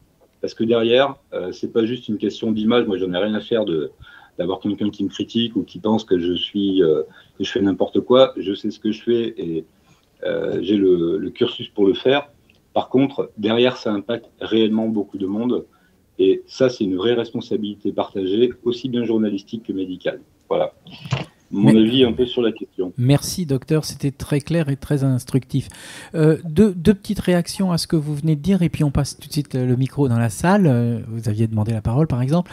Deux choses. Un, dire que par rapport à ce que vous avez dit là sur les États-Unis, l'impact sur les travailleurs, etc., cela explique que des journaux comme des magazines comme The Economist, comme le Financial Times font un travail tout à fait remarquable de couverture sur le Covid, notamment parce que justement, au lieu de se dire il y en a marre, on en a trop parlé, etc., maintenant ils sont rentrés dans quelles sont les conséquences économiques très concrètes. Et ce d'autant plus dans un pays comme les États-Unis où il n'y a pas le système de sécurité sociale comme le nôtre, il n'y a pas cet amortisseur. Donc ça met des gens dans une très grande fragilité, voire pauvreté. Et puis ça pose des problèmes parce qu'effectivement il y a des gens qui sont dans la force de l'âge. Voilà, et qui, du tout d'un coup, ne peuvent plus travailler. Donc, c'est une force de travail qui manque. Hein, donc, c'est très intéressant de voir ça. Les conséquences financières, elles ne sont pas qu'aux États-Unis. Hein. Je peux vous assurer que pour non, mais bien sûr. Mais je veux dire que là, on voit bien que eux, ils l'ont vraiment pris en compte et qu'il y a une partie de cette presse. On aurait pu s'attendre à ce qu'ils en parlent peut-être moins, mais bon. Oui. Juste sur la reconnaissance, l'impact que le traitement médiatique a sur la réalité des gens et des malades, j'aurais juste le confirmer parce que moi, après la diffusion de mon reportage sur France 2, j'ai reçu, mais j'en ai encore aujourd'hui des messages de gens et de malades qui disent merci. Alors c'est pas pour dire que je suis contente qu'on me dise ça parce que c'est pas ça, mais c'est une des rares fois dans toute ma carrière où je me suis sentie vraiment utile. C'est-à-dire que les gens me disaient merci, enfin. Un média national de grande audience valide ce que je vis au quotidien, mes proches me croient, mon médecin me croit. Et alors ça, on se dit, waouh, en fait, là, il y a un enjeu qui va servir au quotidien des malades parce qu'on est à ce point-là d'impact médiatique. Quand il y a un sujet qui manque de reconnaissance, même au sein de la sphère médicale, c'était poignant de se rendre compte que là, on a un vrai rôle social à jouer parce que justement, l'un des sujets du Covid long, c'est qu'il était méconnu et qu'il était décrédibilisé, même dans la sphère médicale. Et le fait que les journalistes s'y intéressent, parfois, non seulement on fait le focus sur un sujet méconnu, mais là, c'est méconnu même pour le traitement des patients. C'est-à-dire que ça a permis à des patients d'être crus par leurs médecins, par leurs soignants, par leurs proches, dans leur sphère intime. Et là, on se dit, oui, le rôle social des journalistes, il est vraiment très fort. Et je vois encore des gens qui m'écrivent aujourd'hui et qui disent encore que moi, ça fait presque 6-7 mois que mon sujet est passé et qu'il y a encore très peu de traitement médiatique parce que j'ai encore des gens qui me disent mais je vois votre reportage, je le regarde en replay, j'ai pas vu d'autres reportages comme celui-ci, etc. Donc ça, c'est vraiment important et je pense que le docteur Larcher, ce qu'il a dit là, est important et nous, journalistes, on doit beaucoup réfléchir à ce rôle social, souvent sur des sujets comme ceux-là. Et dans la responsabilité des journalistes, on l'avait vu lors du baromètre La Croix annuel sur la confiance dans les médias à propos du Covid, il y avait eu tout un problème aussi de choix, le docteur Larcher l'a pointé, de choix des invités. Hein, et combien on a vu d'abrutis qui venaient nous expliquer qu'il n'y aurait aucune deuxième vague, que c'était absolument impossible, que ça n'existait pas. Et malheureusement, les rédactions étaient très démunies aussi et elles faisaient finalement par élimination. C'est-à-dire que des journalistes nous ont raconté que une fois qu'il y a eu la deuxième vague, ils ont arrêté d'inviter les Toussaint, etc., tous ceux qui s'étaient ridiculisés en nous expliquant que. Mais c'est vrai que c'est aussi un problème de la responsabilité des médias.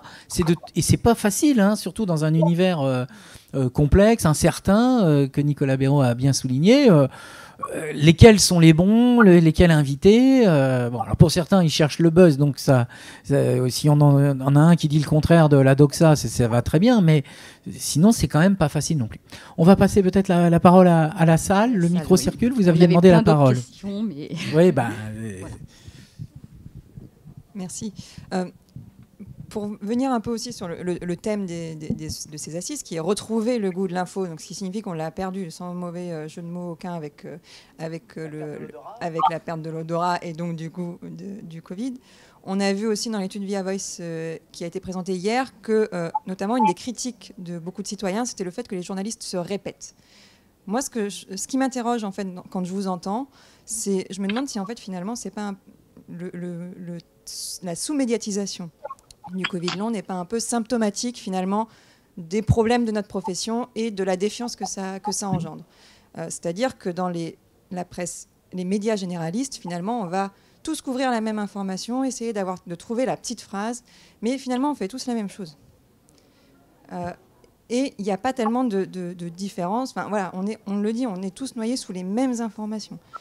Alors que finalement, notre métier, pourtant, c'est d'aller chercher des histoires, c'est d'aller raconter des histoires, c'est de trouver ce qui va faire la différence, c'est de se différencier. Et j'ai l'impression, j'en parle d'autant plus facilement que je ne suis pas du tout en presse généraliste, donc j'observe ça, moi, d'un peu plus loin.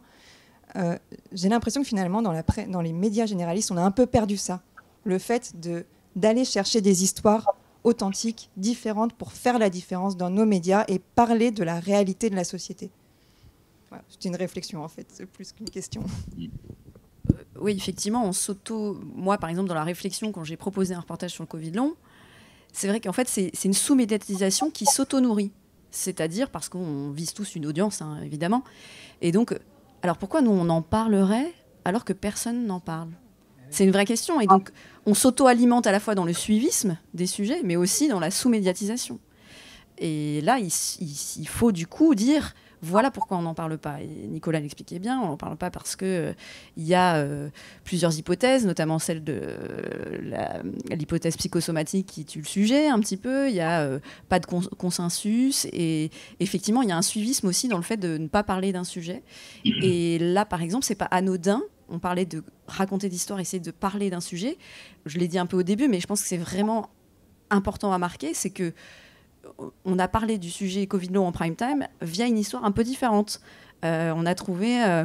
moi, je sens que ça a bien pris dans ma rédaction, que j'explique, je vais raconter mon Covid long. Je vais me mettre en scène, ça va être un sujet différent de ceux qu'on a vus sur le Covid, etc. Et cette proposition de faire différent a permis de faire entrer le sujet et de poser ce sujet sur la table. Et c'est pas anodin, je pense. Et c'est en faisant différent qu'on dit, là, on fait différent, mais parce qu'on va faire quelque chose d'original. Donc c'est pour ça que le sujet, on va faire différent et on va oser la différence parce que c'est original. Et sinon, ça donne l'impression de faire un pas de côté quand on fait un sujet que les autres médias ne font pas. Et du coup, c'est notre métier, mais c'est vrai que ça au bout d'un moment, ça fait presque l'interrogation inverse. Mais pourquoi ils ne le font pas ? Mais ça doit être tellement à la marge, ou c'est peut-être un faux sujet, etc. Et donc là, c'est notre rôle de journaliste au sein des rédactions. Et là, je suis vraiment d'accord avec toi. Où vraiment, c'est à nous d'essayer de porter et de pousser les sujets. Et moi, mon Covid long, j'ai été proposé 1 fois, 2 fois, 3 fois. Et ça a marché. Mais effectivement, il fallait trouver une manière originale pour que ça prenne.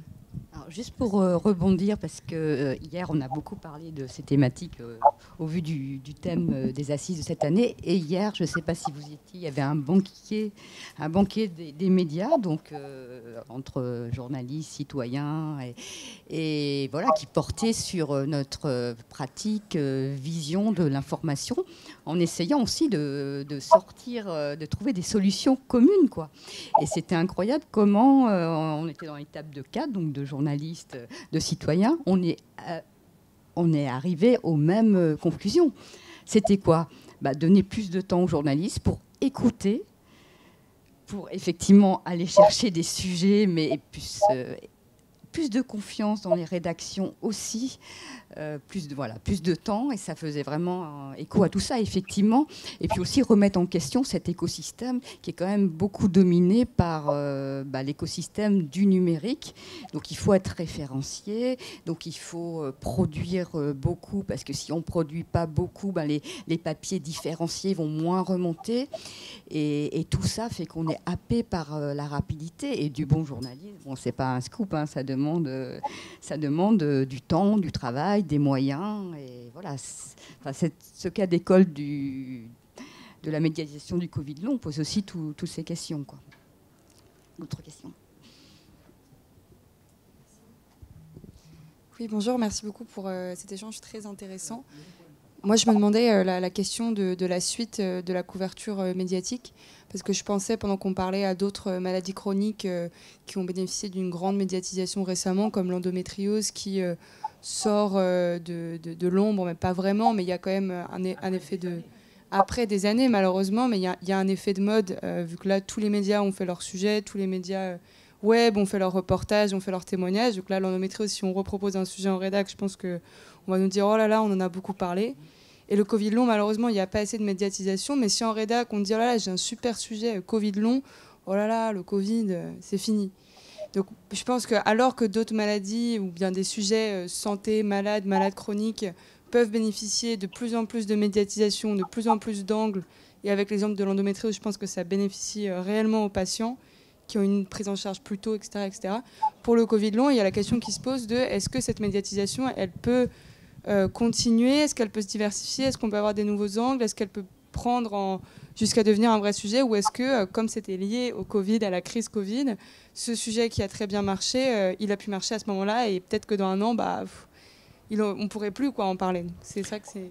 Alors, avant que Nicolas, par exemple, réponde, juste sur l'endométriose, j'ai dirigé un mémoire de master d'Infocom justement sur la question de la montée en puissance de la médiatisation de l'endométriose. Et vraiment, l'étudiante avait fait un excellent travail. Ce qui apparaît très clairement, c'est que c'est le fruit d'un véritable lobbying en réalité. C'est-à-dire de patients qui s'organisent, de médecins qui plaident la cause et d'une saisie du politique. Et je rebondis sur ce qu'a dit Nicolas Véraud tout à l'heure, qui est très juste. C'est-à-dire qu'il y a aussi une forme de suivisme journalistique vis-à-vis des pouvoirs publics, ce qui n'est pas illogique d'ailleurs, puisque dans la fonction démocratique des médias, il y a aussi le fait de rendre compte de l'activité des politiques, que ce soit pour faire informer ou critiquer, dans les deux sens. Et c'est aussi la saisie du politique qui favorise la saisie du médiatique et la saisie du médiatique qui favorise la saisie du politique. Les deux, en fait, fonctionnent quand même dans les deux sens, quoi. Donc je pense que...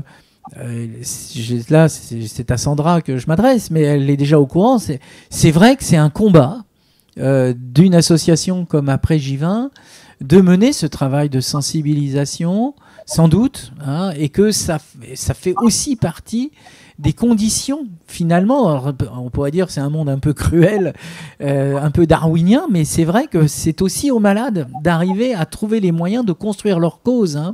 Et l'endométriose, justement, mais après des années d'efforts, a fini par gagner cette forme de reconnaissance, de légitimité, de visibilité, qu'elle soit politique ou médiatique. Ça ne s'est pas fait tout seul, ça c'est certain. Sinon, par rapport aux angles Covid long. Alors effectivement, je comprends tout à fait cette crainte, d'autant que a priori fin avril, l'OMS va lever ce qu'on appelle l'urgence de santé publique de portée internationale. Donc on va considérer que ça veut dire qu'elle décrète que c'est la fin de la pandémie, en tout cas de la phase pandémique. Donc je comprends la crainte que du coup on parle moins du Covid long. Moi, je suis persuadé qu'on continuera à en parler. En tout cas, comptez sur moi et je pense aussi sur Anaïs pour continuer à suivre ce sujet pour plusieurs raisons, parce que on va accumuler de nouvelles connaissances scientifiques, il y aura de nouvelles études, on va peut-être découvrir des choses qu'on ne soupçonnait pas forcément. En science, on sait que parfois on peut être surpris avant d'aboutir à un consensus. Je parlais de la feuille de route du gouvernement. J'imagine que ça va quand même peut-être produire des avancées, des choses à raconter. Il y aura ne serait-ce que le nouveau rapport de Santé publique France avec une estimation plus affinée. Ce sera sans doute intéressant à décrypter. Peut-être qu'on va découvrir, comme on va s'éloigner un peu des premières infections, qu'il y a aussi des symptômes qui peuvent rester vraiment très très longtemps, pendant, je sais pas, 3-4 ans peut-être, j'en sais rien, donc ça fera aussi des histoires à raconter.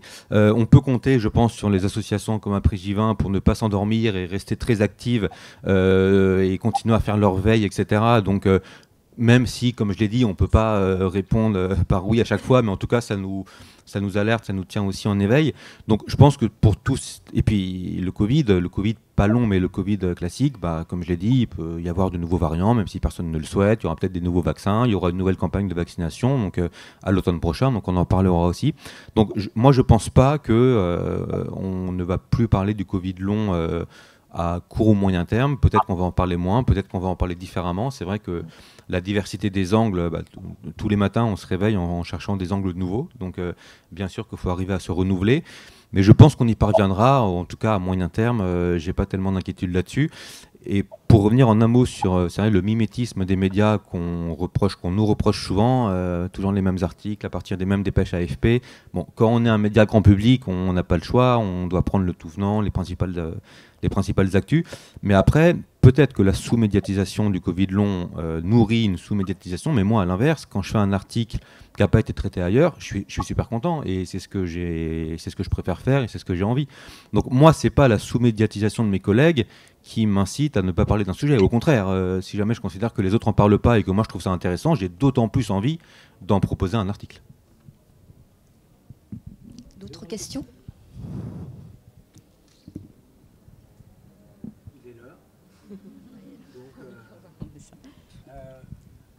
Merci beaucoup. Je pense que le débat a été tout à fait à la hauteur de nos aspirations, Aude.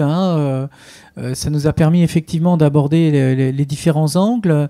Je pense que la question du Covid long peut aussi, par rapport à la médiatisation, et un point qu'on n'a pas abordé, elle peut peut-être aussi passer par le livre, parce que on l'a vu par exemple pour l'EHPAD, des choses comme ça. Donc peut-être aussi qu'il y a des choses qui vont arriver sur un temps plus long. Je ne sais pas si c'est des journalistes, des témoins, des médecins, enfin, etc. Mais il y a peut-être aussi l'activité éditoriale. Oui, justement. Une petite précision optimiste pour conclure. Il se trouve que la semaine prochaine, je vais faire une chronique au magazine de la santé. C'est la première fois que je fais, ils m'ont proposé. Hier soir, je lui ai proposé 2 thèmes. Soit le Covid long, pourquoi est-ce qu'on a du mal à savoir combien de personnes sont atteintes, soit pourquoi l'épidémie de grippe est si longue cette année. Et elle vient de me répondre et elle me dit on va faire le Covid long. Donc ça intéresse quand même parfois les médias. Donc il y a de l'espoir. Merci à tous et merci à ceux qui ont bien voulu nous rejoindre à distance. Docteur Larcher, en plus vous êtes très occupé, donc merci de nous avoir consacré ce temps. Si vous me permettez juste... Allez-y, la parole est à vous. Pour conclure. Non mais pour moi le Covid long, si vous voulez, c'est vraiment, si on compare le Covid comme une sorte de montagne, c'est la face nord. C'est celle qu'on ne connaît pas, c'est celle qu'on a du mal à grimper. Et c'est celle qui, effectivement, révèle ou recèle des dangers encore cachés. On a parlé de surmortalité cardiovasculaire. Même sans Covid long, tous les gens qui ont fait un Covid, aujourd'hui, on sait qu'il y a une surmortalité et une surmorbidité cardiovasculaire qui est, et probablement qui sera impactante dans les années à venir. Voilà. Moi, je voulais juste dire que... les médecins, mais pas que les médecins, le système de santé sort de 3 ans extrêmement compliqués et est encore dans une crise structurelle. Je ne rentrerai pas dans les détails, vous la connaissez. Que le Covid long n'a rien remplacé, c'est-à-dire que ça s'est surajouté par rapport à tout ce qu'il y a à prendre en charge comme patient. Que tous les messages qui passent par les médias font aussi partie de l'information et de la formation et des citoyens et des soignants qui doivent éventuellement prendre en charge du Covid long. Et donc voilà, donc vraiment remettre le tapis sur la question de la responsabilité. Après, je sais très bien que c'est un milieu concurrentiel, il faut les audiences, mais à un moment donné, on n'a pas tous les jours, malheureusement, la malchance de vivre une pandémie et ses conséquences. Et donc, on ne peut pas rester dans les cadres référentiels habituels pour justifier du traitement médiatique qu'on ferait comme si on le faisait, comme si rien ne s'était passé. On vient juste de se manger une pandémie que... Et moi, en tant que médecin, je vois ça comme une chance ou une malchance, mais en tout cas quelque chose d'assez extraordinaire dans une vie de médecin d'avoir une pandémie à affronter. Et je pense qu'on l'a tous vécu pareil. Et donc vraiment, vous dire que les cadres ont peut-être changé et que le monde d'avant peut plus être celui qui est maintenant. Donc, qu'on parle du Covid long, c'est bien, qu'on parle des patients, qu'on parle des médecins. Et puis peut-être aussi vous dire qu'il y a pas mal d'études thérapeutiques qui sont en cours, donc on aura peut-être des bonnes nouvelles pour les patients en termes de traitement dans les mois ou l'année qui vient, et sur plein de choses, de pistes un petit peu différentes. Et il y a des initiatives, et je vais juste le redire, même si c'est un peu de pub personnelle, mais ce qu'on a mis en place avec l'ARS Occitanie sur la région, qui est quand même une région où il y a 6 millions d'habitants, a permis vraiment d'améliorer les choses sur le plan qualitatif et quantitatif pour la prise en charge des patients. Donc, il y a des solutions, même si on ne comprend pas tout. Et effectivement, j'ai discuté avec Dominique Martin parce qu'il est intéressé de ce qu'on a pu faire et des résultats qu'on commence à sortir là-dessus. Voilà, donc il n'y a pas de fatalité, on peut trouver des solutions, mais effectivement, il faut le faire avec les bonnes temporalités, les bonnes personnes. Et puis, moi, je suis très content quand les journalistes... nous relaie ces informations parce que ça donne aussi de l'espoir aux patients Et encore une fois, en tout cas, moi, c'est pour ça que je fais ce métier, c'est pour les patients qui sont, que je vois et qui sont en face de moi. Voilà. Et merci pour l'invitation, c'était vraiment très, très intéressant et à votre dispo. Merci beaucoup pour ce mot de la fin, docteur. Eh bien, merci à vous. Nous rendons l'antenne. Merci, Merci bonne à tous. journée. Bonne journée.